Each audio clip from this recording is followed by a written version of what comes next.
presents Hollywood.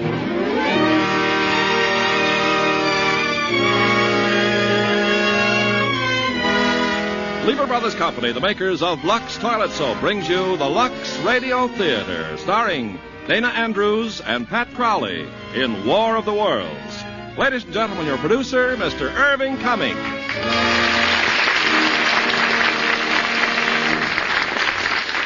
Greetings from Hollywood, ladies and gentlemen.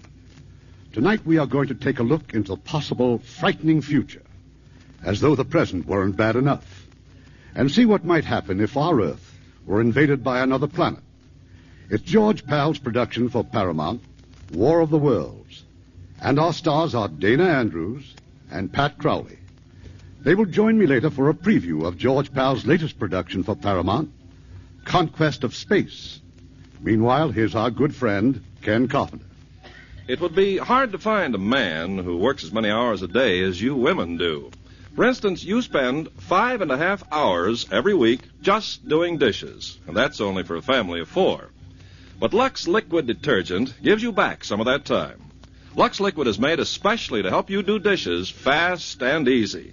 It floats grease right off. Plates, glasses, utensils, even pots and pans come clean really fast. Just a teaspoonful does a dishpan full. 1 can outlasts several boxes of the leading laundry powder. Your hands stay nice, too. Lux Liquid is almost as mild as Lux Toilet Soap. The next best thing to a dishwashing machine. That's Lux Liquid. Lever Brothers unconditionally guarantees Lux Liquid is just as wonderful as we say. And the millions of women who've used it have found that Lux Liquid is as good for dishes as Lux Flakes Care is for nylons. Buy it when you mark it. Lux Liquid in the can with the dripless spout. Now, Act One of War of the Worlds, starring Dana Andrews as Clayton and Pat Crowley as Sylvia.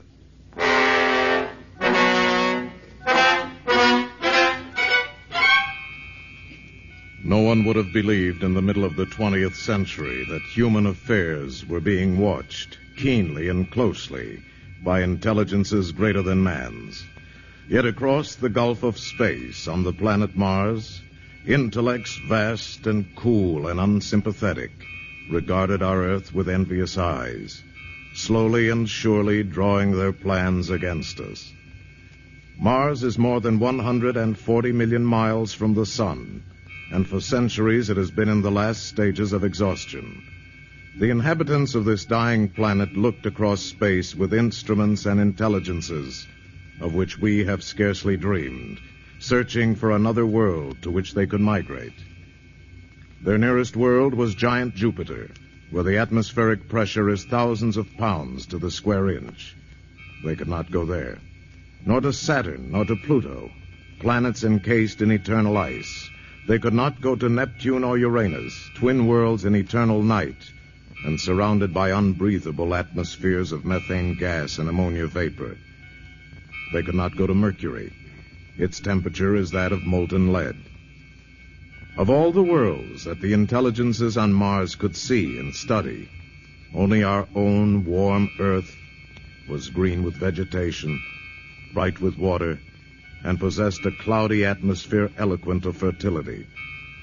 It did not occur to mankind that a swift fate may be hanging over us, that it would come at the time of our nearest approach to the orbit of Mars, that it would begin in or over the mountains northeast of Los Angeles, California, on a pleasant summer evening.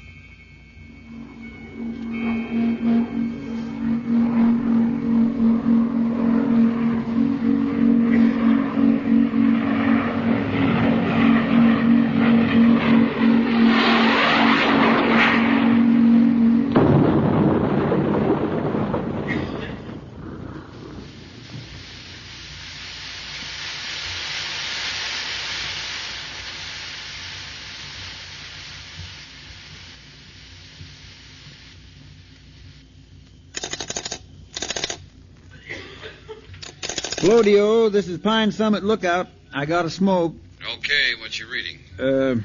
Azimuth, 160 degrees, 30 minutes.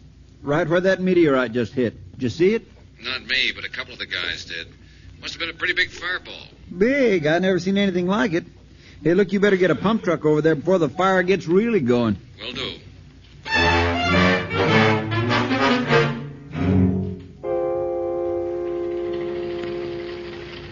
Truck number 3 to D.O. Number 3 to D.O. D.O. to number 3. How you coming? Still pumping water on the fire, but it's under control.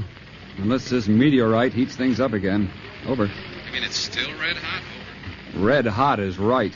And as big as a barn. Over. Who are you kidding? Over. I said big as a barn. Mac, I think somebody ought to take a look at it. Might be something for those astronomers down at Palomar. Over. Maybe there's some guys even closer. The station at Pine Summit reported there were a couple of fellas camping up there. Said they were scientists. Yeah? What kind? You don't want any butterfly experts or lizard specialists. Over. I got you. Stand by and I'll check Pine Summit.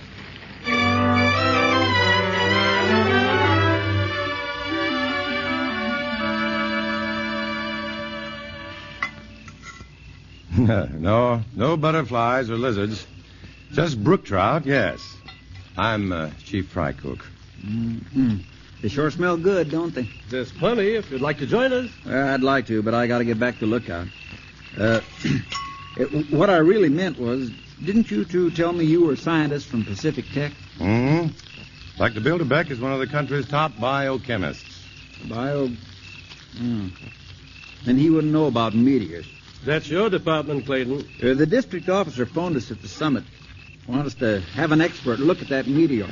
Landed about 10, 12 miles from here over by Linda Rose. Well, I doubt we could tell much about it tonight. Probably won't be cool enough to touch for hours yet. Maybe not till morning. And in the morning, I'm due back at the lab. Well, that's what I was just thinking.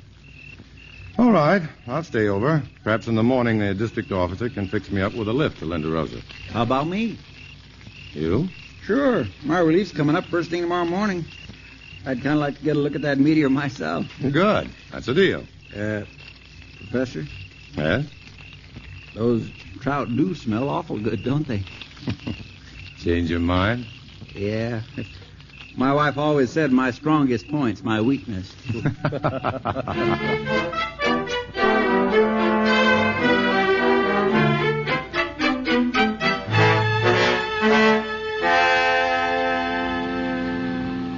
Well, what do you know? Look at all them cars.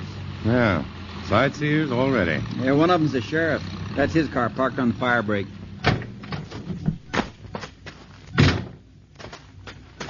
Hi.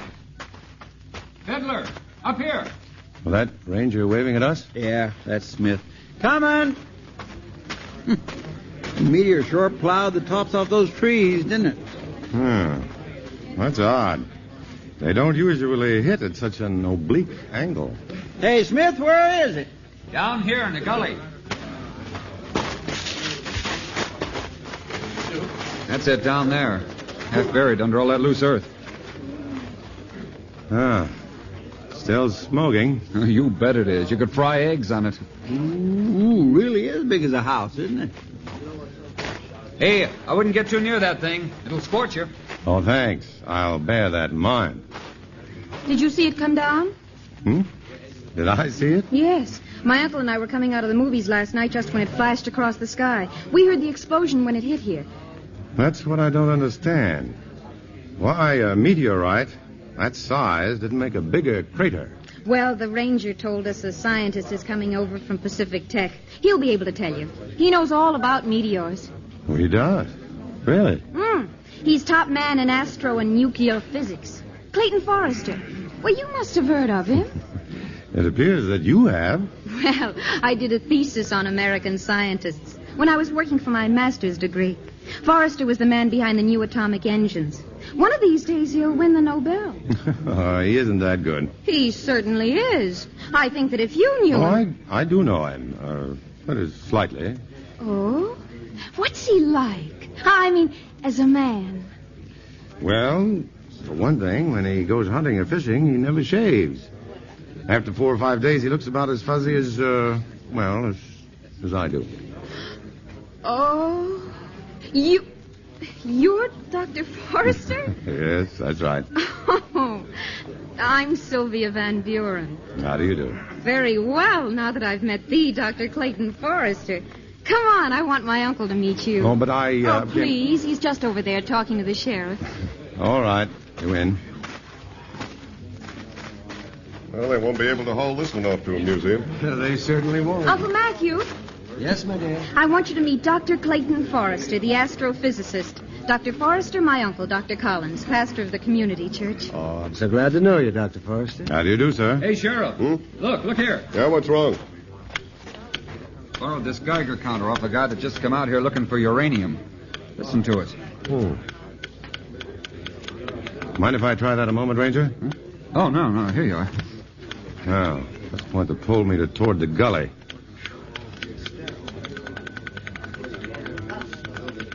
See what I mean? Uh-huh. It's the meteor, all right. It's radioactive? Apparently. But why? It's beyond me. You mean there's no record of anything like this happening before? Well, I've never heard of it. Well, maybe I'll stick around until that thing cools off. Dr. Collins, Yes? where's a good place in town where I could shave and clean up a little bit? Well, the best place is my house, Dr. Forrester. Sylvia and I'd be delighted if you'd stay with us. Well, I Of wouldn't want... course you will. But it may be until tomorrow. It's or- settled, Dr. Forrester. And if you're wondering how on earth you can put in your time in a place like Linda Rosa, there's a square dance tonight. All right, I surrender. Sheriff, Yes? if that meteor is radioactive, you'd better keep people away from it. There might be very dangerous radiations. Yeah, that's so, yeah. Okay, I'll post a couple of deputies. Is there anything else? No, but if you need me, you know where to find me. Yeah, sure. I'll be there myself at the square dance.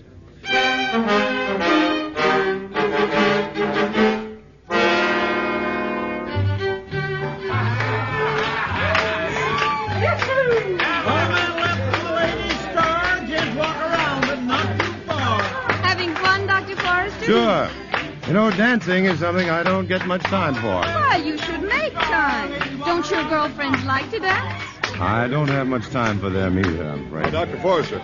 Oh, evening, Sheriff. I was just talking by radio phone to one of my deputies out at the meteor. He says it's pretty well cooled off. Good. Then we'll look at it again in the morning. All right. I'll call my deputies back and tell them to come on in. No tourists out there this time of night. And Saturday night is Saturday night, you know.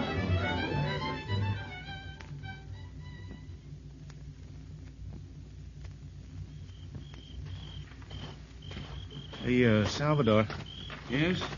What did he say? Sheriff says to come on in. Oh, good. Maybe we go have a beer, huh, Alonso? Just a minute. Alonso. Yeah, it's coming from that meteor.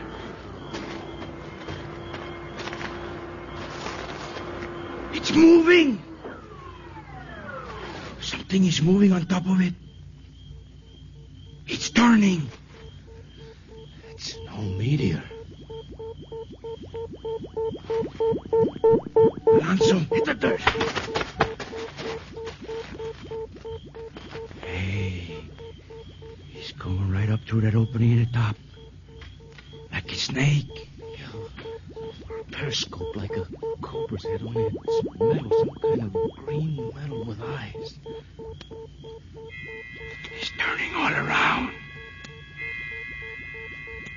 What's he looking for? Maybe us. Yeah. Maybe. Look, Salvador, this could be some sort of enemy sneak attack. We gotta radio the sheriff. Yeah, but we don't let him see us, huh? No, we crawl along this ditch till we get near the patrol car and make a run for it, right? Maybe. Let's go.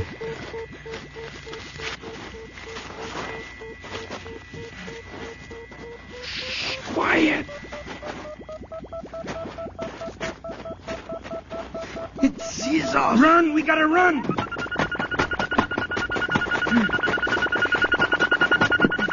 Faster! It's looking right at us! It's gonna kill us!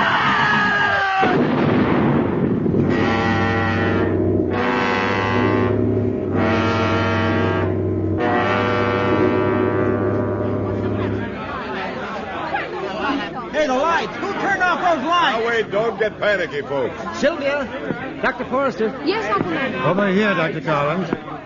Good. Nothing to be alarmed about. You know, at midnight they always play Good Night Ladies and turn out the lights.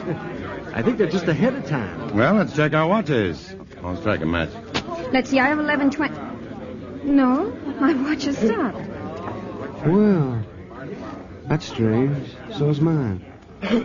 Dr. Forrester? Yeah? Mine, too. Well, there's only one explanation. All our watches must have been magnetized. But how? Here we are, folks. Here's candles for everybody. Light them up. Oh, Sheriff. Yeah? Do you happen to have a pocket compass? Pocket pen? Sure. May I see it, please? Yeah, right here. All right, now what? Well, just look at it. I'll be hanged, but that needle isn't pointing north. No, it isn't. It's pointing almost due west.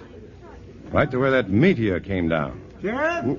Hey, where's the sheriff? Yes, what is it, Fiddler? Oh, hey, come take a look outside. There's a big fire out in the hills. Is it west of town? Yeah, due west. The reddest looking blaze I ever saw. Sheriff, I hope your car is outside. It sure is. Come on.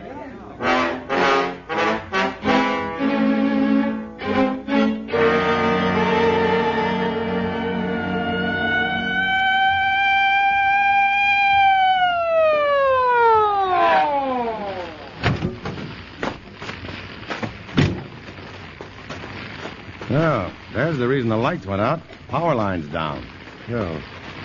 It's funny. Alonzo and Salvador were going to go back into town, but there's their car right over there. And they must still be around. Yeah. Alonzo! Salvador! Sheriff, turn your flashlight over there, along that ditch. Where? Right over there. Those two white mounds in the ditch. Are those ashes or...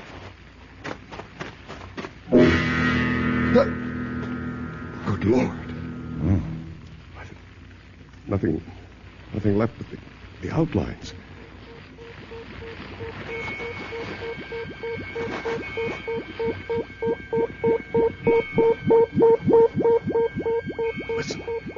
Listen, what in the blazes? Now, quick.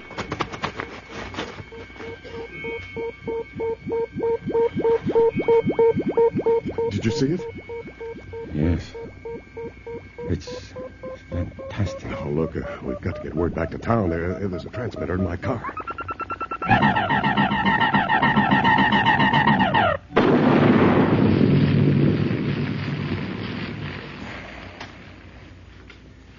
You had a car, Sheriff. But Forrester, what is it? What kind of a gizmo is that thing? Oh. Until a minute ago, I'd have sooner believed in fairies, witches, and ghosts. But now I think that gizmo is a machine from another planet. Forrester, look! Coming over those mountains there.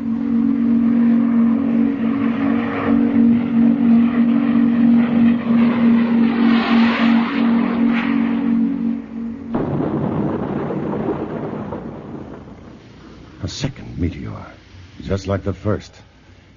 Sheriff, we've got to get word to the military right away. Yeah, sure, but they'll never believe us. What will we tell them? Tell them the truth. That we're under invasion from outer space.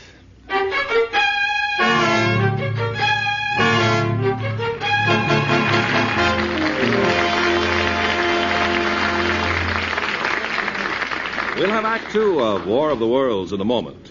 After a visit with Francis Scully. Well, Francis, my spies tell me that you were out at 20th Century Fox over the weekend. And it was a worthwhile trip, too, Ken. I went to preview their coming deluxe color CinemaScope picture about auto racing in Europe. Oh, yes, that would be the Racers.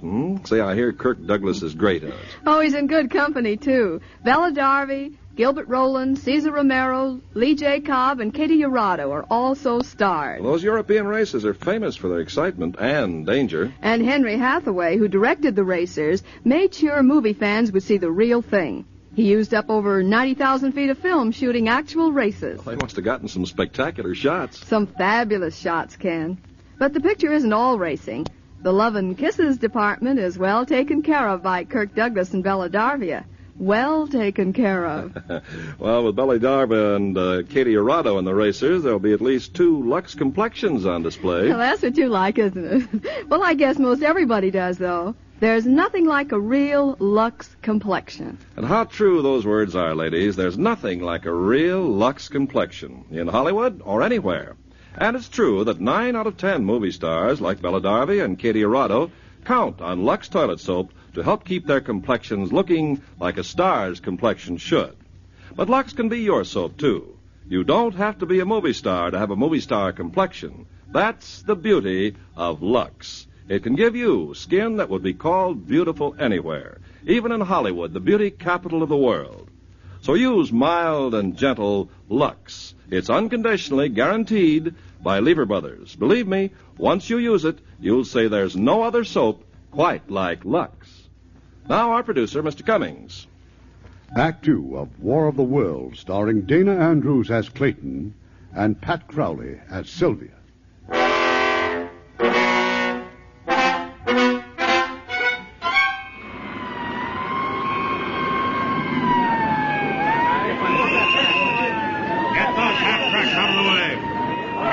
The artillery placement. All right, on the double there. Hey, here come the tanks.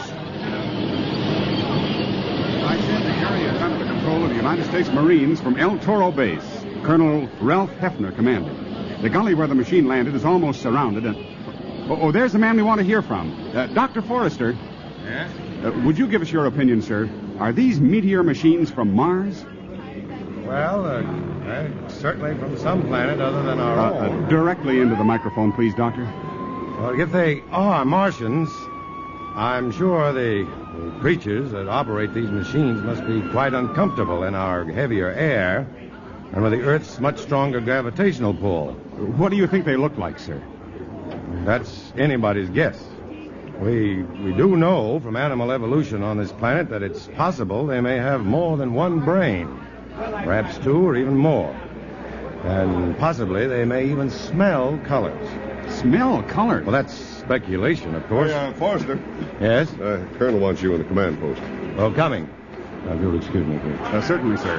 Ladies and gentlemen, that was Dr. Clayton Forrester, head of astrophysics at Pacific Tech. One of the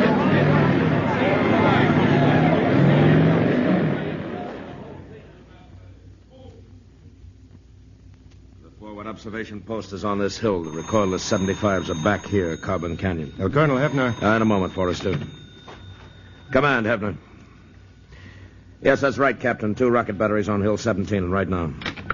Forrester? Yes? I want you to meet General Mann. He's in charge of intelligence for the Pacific area. General Dr. Clayton Forrester. I've heard quite a bit about you, Forrester. Glad you're with us. I hope I can be of some help, General. You can. First, let me brief you on the latest reports. 2 machines have landed near Fresno, another outside Sacramento, 2 down on Long Island. They're outside London, they're in Naples, 1 in Santiago, Chile. Oh, seem to be coming down at random. It's too soon to know. But apparently that machine out there in the gully was the first down. The lead ship, maybe? Very likely. And the second one is exactly 2 miles due north.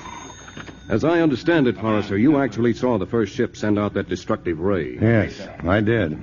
There was an intense heat and light. 2/3. Almost as powerful as the sun. Atomic power? Yes, I'd say so, of some sort.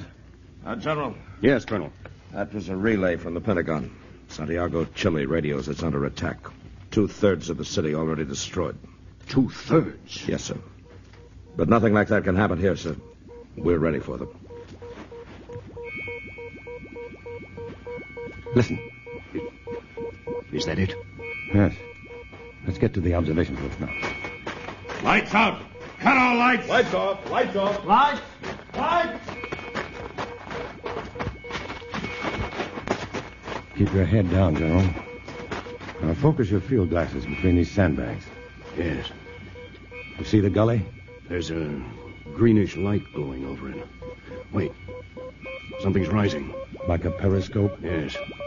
And beneath that, a greenish machine, almost round.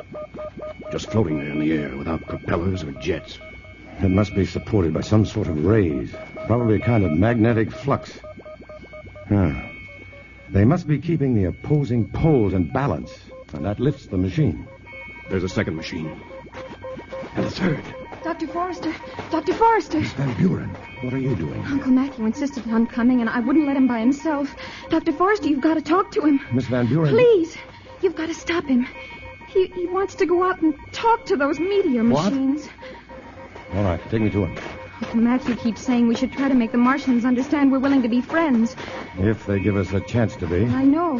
But Uncle Matthew says it's his duty as a minister, a man of God. Oh, where is he now? I left him right about here. Uncle Matt! Uncle Matt! Forrester, the machines are advancing. There's some fool out there walking to meet them. Oh, no. Uncle Matt! Uncle Matt! It's too late now. You can't save him.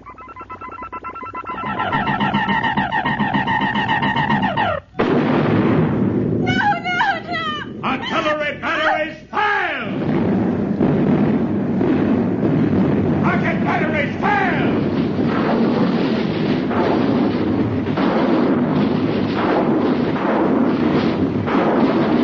Cease fire! Forrester, they're still there. They're untouched. They've put up some sort of electromagnetic covering. A transparent dome that stops the shells. They're coming at us! All batteries, repeat fire!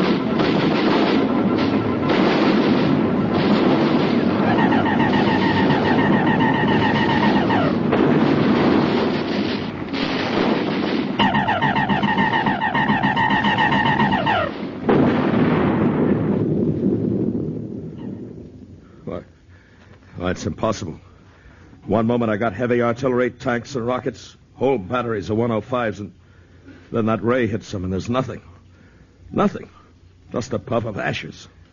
Well, now we know why 2/3 of Santiago was destroyed. Why? But not how. I think I know, General. That heat ray neutralizes the mesons. Mesons are the atomic glue which hold all matter together.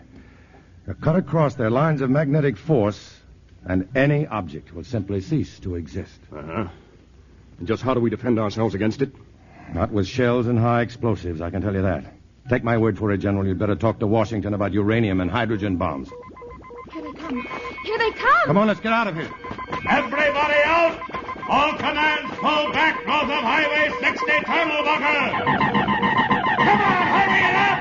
Everybody out!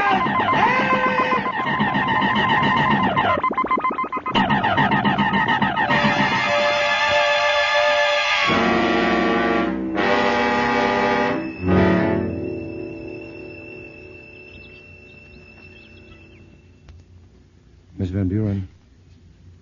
Sylvia. Wake up. Let's not spend all morning in this cellar pit. Oh. How long have we been here? Well, since the Jeep ran out of gas, I guess about 3 hours. As near as I can figure it, we're somewhere southwest of Corona. And that machine? Well, it's gone. It headed in the other direction. Oh, thank heavens. You know, I'm hungry. Well, you ought to be. Come on. On your feet now. There's a farmhouse across that field. Looked like the people took off in a big hurry. But maybe they left some food. Look, over the mountains. A good old Air Force. They found one of the machines.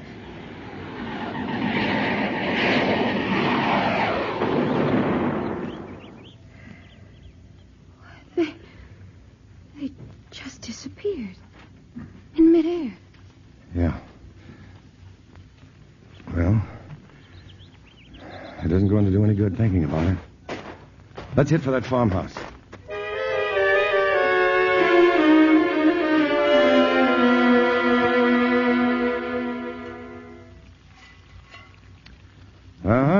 There are times when there's nothing so beautiful, so soul-satisfying as bacon and eggs. And the people who lived here were so thoughtful to leave us some. Where's your plate? Right here. You know, I get most of my meals in coffee shops. It's pretty tame eating. Well, don't you live at home? No, I live on the campus. You see, I haven't any family. Oh, I come from a big one. There's 9 of us, all in Minnesota except me. Well, Dr. Forrester?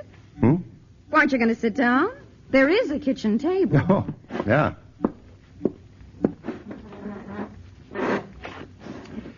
Well, a big family must be fun. I imagine it makes you feel, well, as if you belong to something. It does. Maybe that's why I feel kind of lost right now. Yeah, I know. But everything's going to be all right. Sylvia. Is it? Well, at least we've got to think that. Whatever they are, they murder everything they see. Everything that moves. We're helpless. Sylvia, every creature that has ever lived has had some sort of weakness. Not one of them has ever been invincible. And somehow, we'll find the weakness of these Martians. Some way to stop them. I hope so. I'll get the coffee. You know, I feel like I did one time when I was a little girl. I'd wandered off. I'd forgotten why. But I became awfully scared and lonely. Finally, I went to a church. I was afraid to go anyplace else. I stayed right by that door, praying for the one who loved me best to come by and find me. It was Uncle Matthew who found me. I'm awfully sorry about him. Oh, I loved him very much. Oh, I could bawl my head off. But you're not going to. You're not the kind. What kind am I? The brave kind.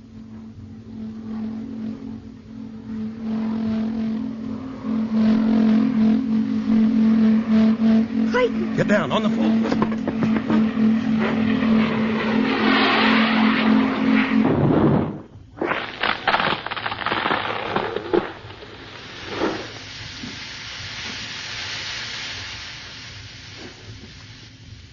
Sylvia? Sylvia? Yes, Clayton? Are you all right? Yes. Sounds right outside the kitchen. It is. Sylvia, I've got to get a look at them. Oh, no. No. Shh. Don't you see? This is the first chance any human has had to get a real close-up of them. If I can tell General Mann and our scientists what kind of beings we're dealing with... All right. But I'm coming with you. Okay. Wait.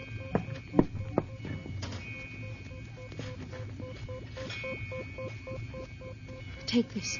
What good is a carving knife? Maybe none, but take it. In the front room, come on.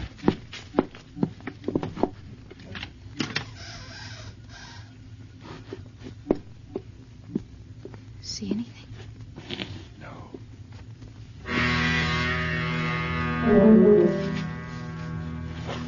Clayton, there's something behind me.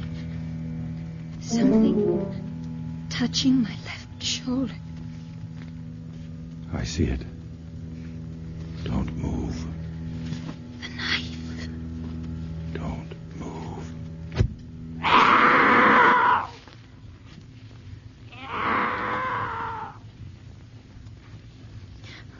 What did it look like? I'd rather not say. Your hands. What's that on your hands? Blood. Martian blood. Sylvia. Sylvia, stop it. Stop it. Clayton! Come on, run for it.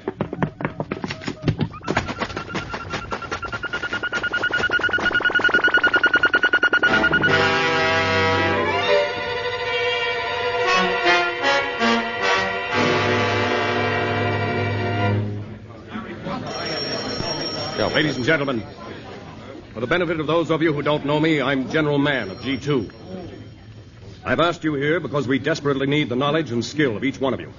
Physicists, scientists, representatives of the 6th Army Command, the Marine Corps, Navy, Air Force, the heads of our law enforcement agencies, the Civil Defense and Red Cross units.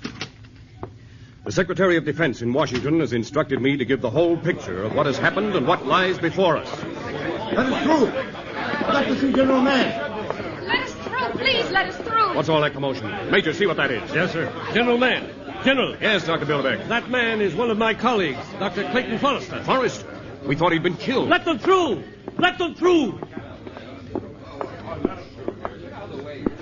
Forrester, Miss Van Buren, we gave you up 24 hours ago. You almost had reason to, General. Yes, the Martians tried to take us alive. What? This morning, just outside of Corona. We managed to get away. We found an abandoned truck and drove to Pacific Tech. They told us you were here. Oh, by any chance, is Dr. Lucille Dupre in this room? Right here, Forrester. Oh, good. Dr. Dupre, I want you to analyze the stain on this cloth. I suggest that you leave for the laboratory right away. What kind of stain is it, Forrester? The blood of a Martian. Forrester, I want a complete report of your experience. But first, I think you ought to hear what I was about to say. By all means, sir. Ladies and gentlemen, this is the latest radio message from the Department of Defense. To General Mann, Command Post Xenophon, Los Angeles. Scandinavia presumed now in enemy control. All communications from Sweden, Norway, and Denmark blacked out. Paris now under attack. French cabinet is transferred to Strasbourg. Madrid totally destroyed. Rome, no further word, blacked out. London, blacked out. Buenos Aires, blacked out. Philadelphia, blacked out. New Orleans, blacked out. General Mann? Yes. I've heard enough to convince me. Enough, I'm sure, to convince every physicist in this room. We must answer the enemy with our final weapon. I was just coming to that, Forrester. By order of the Secretary of Defense and authorized by the President of the United States, the city of Los Angeles is to be defended by full atomic force. 3 hours from now, this afternoon at 1600 hours, the Flying Wing will drop the newest and most deadly bomb ever built, a thermonuclear bomb of octuple power. In 3 hours, we shall know its effectiveness and possibly the fate of mankind.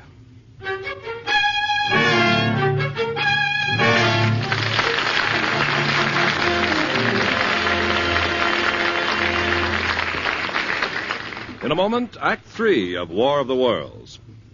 Ladies, when it comes to wash day, the big talk is all about Rinso Blue, the remarkable new detergent that washes whiter because it blues as it washes. And now there's even a song about it. Listen. Hi, this is Les Paul. And Mary Ford. This is the song of Rinso Blue, complete detergent, completely new. It gets clothes extra white and clean, 'cause it blues your washing machine. Yes, Rinso Blue gets clothes extra white because it blues as it washes. So get Rinso Blue today. And just remember, ladies, if your present detergent doesn't blue as it washes, it's only doing half the job. So switch to new Rinso Blue. It does a grand job on dishes and glasses, too. And yet, it's so mild on your hands. Today, get new Rinso Blue. It washes whiter because it blues as it washes. And that's unconditionally guaranteed by Lever Brothers. We pause now for station identification.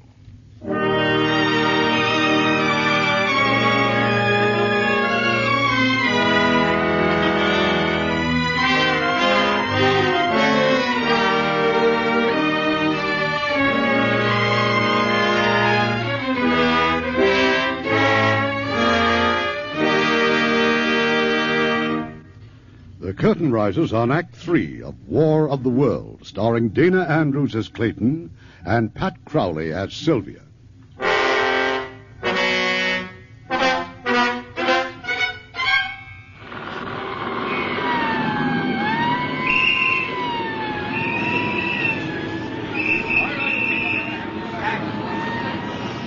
This report is being recorded on tape for future history. If there is to be any future history, the future of our civilization may well depend upon what happens here this afternoon. Attention, please, attention. 3 minutes to bomb time. In case you didn't hear that, it is now 3 minutes to bomb time. Attention, Dr. Forrester. Please report to General Mann. The target for the bomb is a nest of Martian machines in the Puente Hills. We are approximately 6 miles from the target. There is, however, a forward observation post which has the Martians clearly in sight and which will report back to this base by telephone.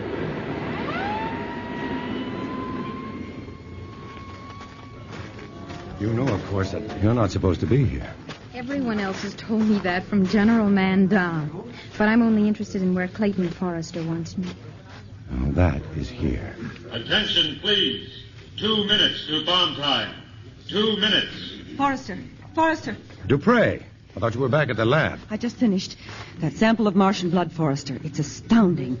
I've never seen blood crystals so anemic. Anything else? Yes. The structure of the corpuscles is... Attention. The bomber is now approaching the target area.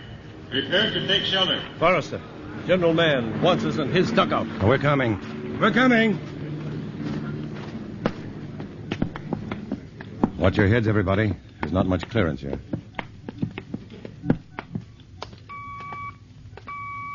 Attention. 1 minute. 1 minute. If you have no goggles, turn your backs to the blast. Remember, the heat flash and concussion that follow are dangerous. Are dangerous. Well, General Mann. Forrester, I want you to stand by for the first damage reports. Certainly, sir. Major, open the line to the forward observation post. Yes, sir. Go ahead, sir. Observation. Yes, sir. The flying wing is now beginning its bomb run. Yes, sir. General, those Martian machines are throwing up some sort of a transparent dome over themselves. Uh-huh. That would be an electromagnetic shield. 30 seconds. 30 seconds. Clayton, Yes, may I hold your hand? of course. 20 seconds. Stand by.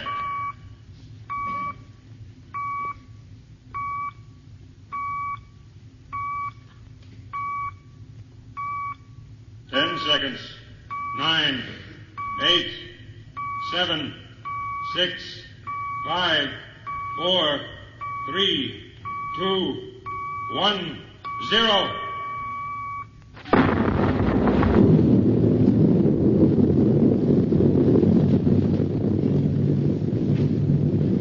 Attention! Prepare for heat wave and high velocity winds. Observation. Can you see anything? Not yet, sir. An awful lot of smoke.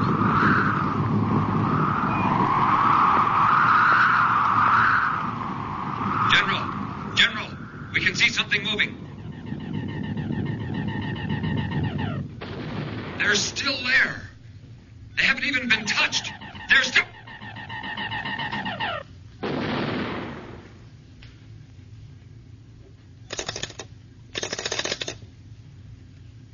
Observation. Come in. Observation, come in. Well, now we know the worst. We may not be through yet, General. Sure. No, there's still a chance. A forlorn hope, maybe, that our scientists can search out some weakness in these Martians. Yes, perhaps biologically. That anemic blood. Look, our battle now is for time. We've got to take our instruments and hide somewhere in the Rocky Mountains. Set up an emergency laboratory there. I'm sure the Air Force stands ready to fly your equipment wherever you wish. That's good enough for us. Bilderbeck, Dupre, you too, Sylvia. As soon as we get back to Los Angeles, we'll gather up all the things we need. They're coming! They're coming! Everybody out of here! Everybody out!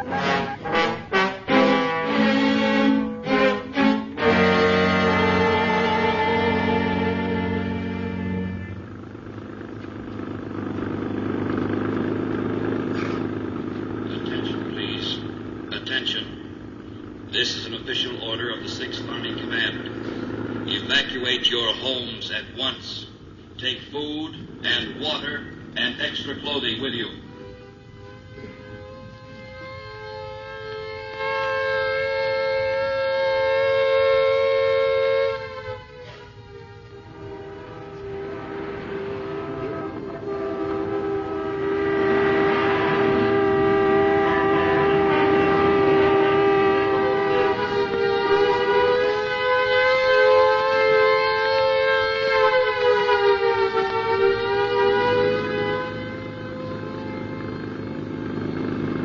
Do not panic. All major highways have been marked to lead you to evacuation centers in the hills and along the beaches.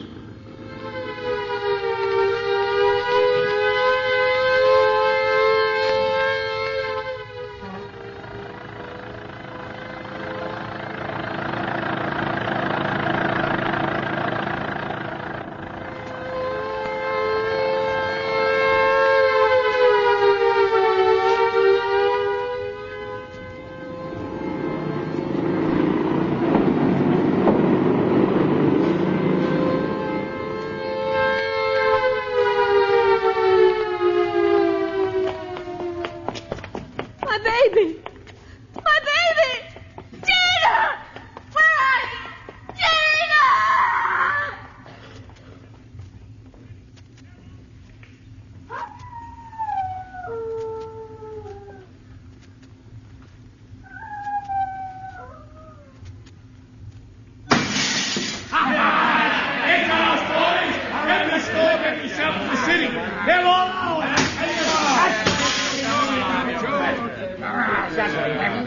Wait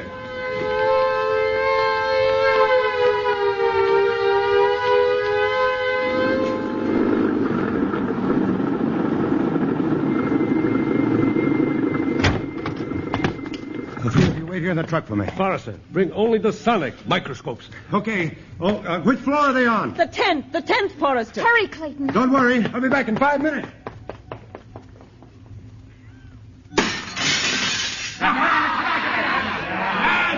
Look at those men. They're looting, robbing. Boys, there's a truck. That's what we need. Stop the engine. Stop the engine. But Clayton! We'll come back for him. Start it.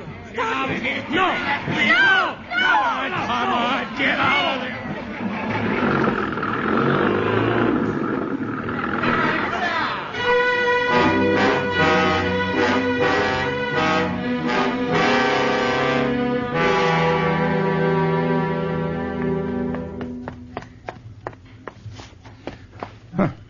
I told him to wait here. Couldn't have been more than 5 minutes. Sylvia! Billy Beck! Dupre! Sylvia!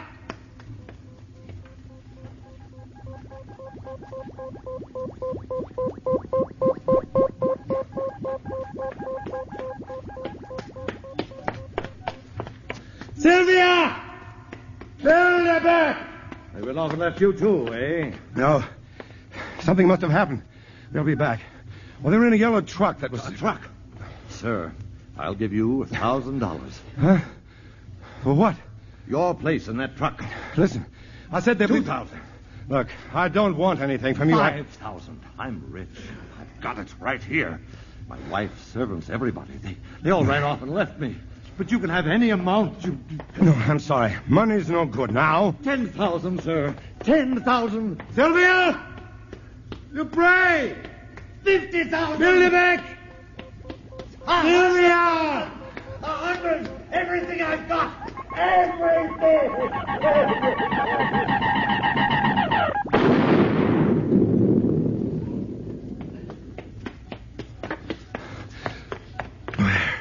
Where can they be?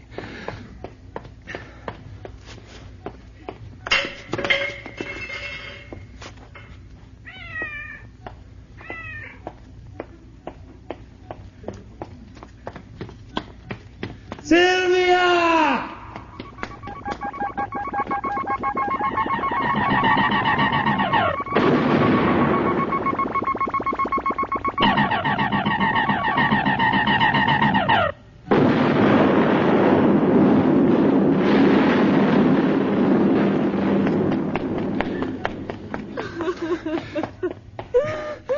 Oh, ma'am, I'm looking for a girl. Tall, dark girl. She was driving a yellow truck and... Well, I'm sorry, ma'am, but she's lost. She's probably very frightened. Lost. She said the last time she was lost. When she was so frightened. Maybe that's where she went. A church.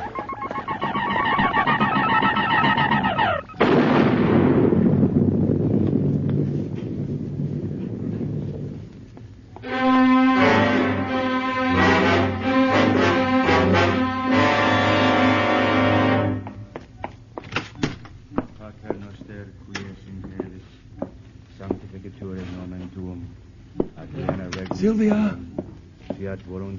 Sylvia!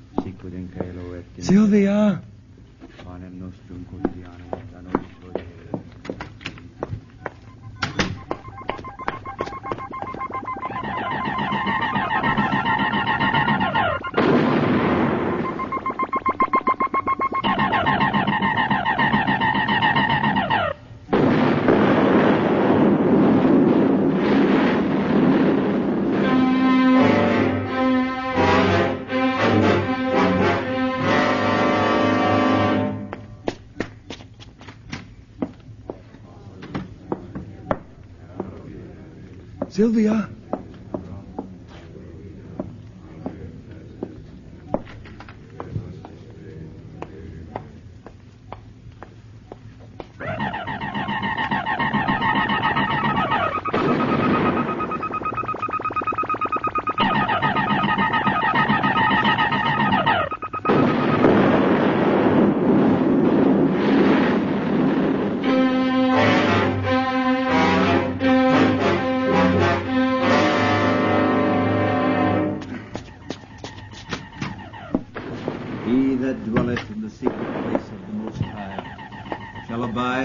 shadow of the Almighty. I will say, Sylvia? of the Lord, He is my refuge and my fortress. Sylvia. Clayton. In Him will I trust. Surely He shall deliver thee from the snare of the fowler. Let me through, please. Dearest. Oh, my dearest. Darling. He shall cover thee with His The mob. They took the truck, pushed us out in the street blocks from where you left us. I ran back, but you were gone. It's all right now, Sylvia. It's all right. Yes. We're together.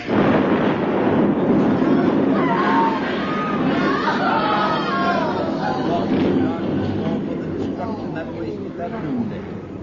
1,000 shall fall at thy side, and 10,000 at thy right hand.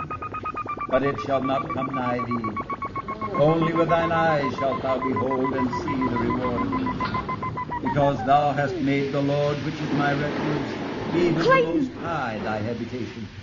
Yeah. There shall no evil befall thee. Something's happening to that Neither machine. shall any plague come nigh thy dwelling. Come on. For he shall give his angels charge over thee to keep thee in all thy ways.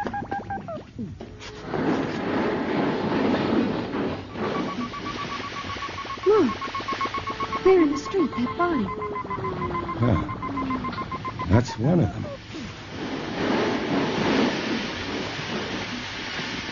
They're dying. They're dying everywhere.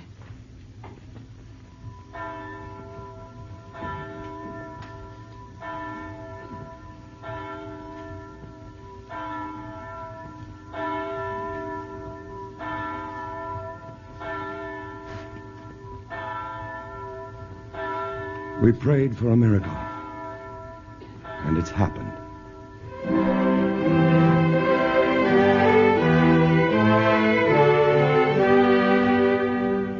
All over the world, in London, in Paris, in Rome, Rio de Janeiro, Melbourne, New York, and San Francisco, the terrible invasion began to collapse. The Martians had no resistance to the bacteria in our atmosphere, to which we have long since become immune. Once they had breathed our air, germs which no longer affect us began to kill them. The end came swiftly. After all that men could do had failed, the Martians were destroyed and mankind saved by the littlest thing which God, in His wisdom, had put upon this earth.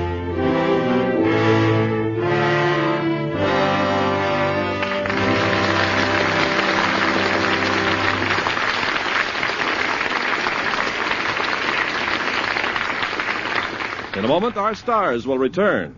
Pepsodent! White, white, whiter teeth, Pepsodent for me. Whiter teeth are guaranteed. Brush 'em and you'll see. Right. No other leading toothpaste, not one, gets teeth as clean, as white as Pepsodent.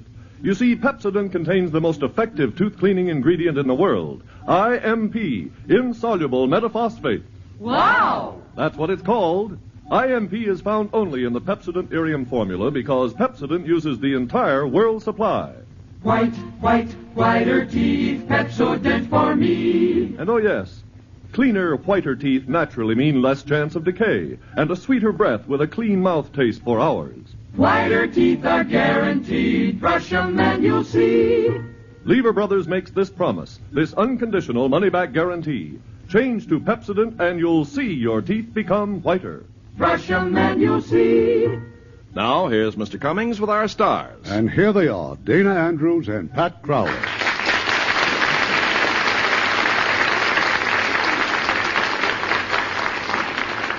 Dana, how do you feel about planetary invasion?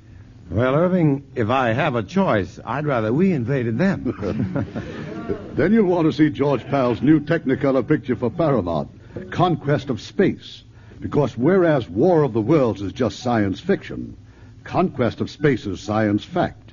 The entire action takes place on the planet Mars and the Wheel, a man-made station some 1,100 miles above the Earth. Mars? It's a long way to Mars, even with a space station in between. Yes, Pat, the men who lead a fantastic existence on the Wheel are building a spaceship for flight to the moon, but later they receive orders to proceed directly to Mars. And they make it, of course. Yes, but it's a dangerous mission.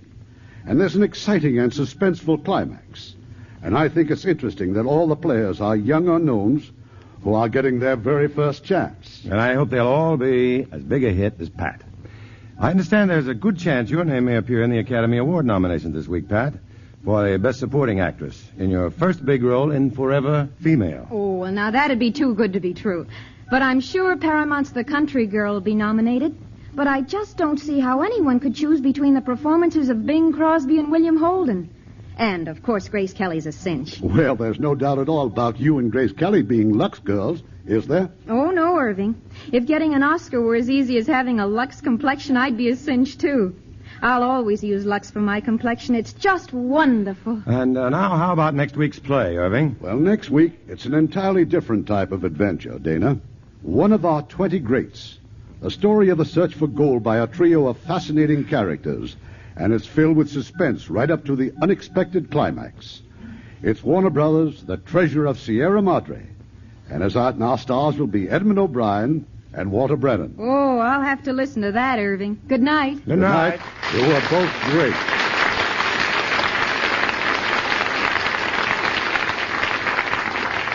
You know, you women certainly have a right to complain about all the time you have to spend doing dishes. Well, it takes about 5.5 hours a week just to do the dishes for a family of 4. And considering that doing dishes is only one of the chores you have to do every day... Well, it certainly proves the truth of the saying, women's work is never done. But at least it's done easier with Lux Liquid Detergent. Yes, with Lux Liquid, you can get those dishes out of the way really fast and easy. Made especially for dishwashing, Lux Liquid floats grease off, gets plates and glasses sparkling clean. And you can skip the drying, too. Just rinse and let them drain dry. Just a teaspoonful does a dishpan full. 1 can outlasts several boxes of the leading laundry powder. And when you use Lux Liquid, your hands stay nice. Yes, ma'am. Lux Liquid's almost as mild as Lux toilet soap. Ken, tell them about the way it's packed. Well, Lux Liquid is packed right in a can that won't break with a dripless spout that prevents spilling over the sides. Know how much I like Lux Liquid, ladies? I like it as much for dishes as I like Lux Flakes for nylons. Lux Liquid, like all Lever Brothers products, is unconditionally guaranteed. Your money back if you don't agree it's every bit as good as we say it is. Buy a can of Lux Liquid next time you mark it. It's the next best thing to a dishwashing machine.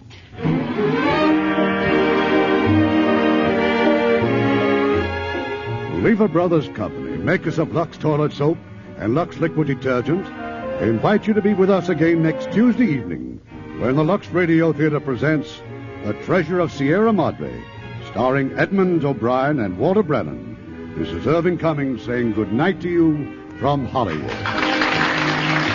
Ladies and gentlemen, Radio Free Europe is our way of telling people in the enslaved countries about American life and its freedom. Radio Free Europe is a citizen-sponsored organization, and it urgently needs your support. You can play a personal role in the crusade for freedom by mailing your contribution to Crusade for Freedom in care of your local postmaster. Dana Andrews may soon be seen in the Universal International Technicolor production, Smoke Signal. Heard in our cast tonight were Les Tremaine as General Mann, Herb Butterfield as Dr. Bilderbeck, Bill Boucher as the sheriff, Paul Freese as the narrator, Harley Bear as fiddler, Ken Peters as the reporter, and Howard McNear, William Conrad, George Neese, Robert Bailey, Herb Ellis, Irene Tedrow, Don Diamond, Jack Crucian, Frank Gersel, George Baxter, Judah Mason, and Eddie Marr. Our radio play was adapted by Leonard St. Clair, and our music was composed and directed by Rudy Schrager. More and more Lux laundries are opening across the country. These carefully selected professional laundries use the same Lux Flakes you use at home. Gentle Lux Flakes plus professional methods means the cleanest clothes ever. And since Lux Flakes are so much easier on all fabrics, your clothes will last longer as well as look better. Let a Lux laundry be your family laundry. Look for that Lux sign. And join us next Tuesday night to hear Treasure of the Sierra Madre with Edmund O'Brien and Walter Brennan. Let's visit with Fibber McGee and Molly tonight on the NBC Radio Network.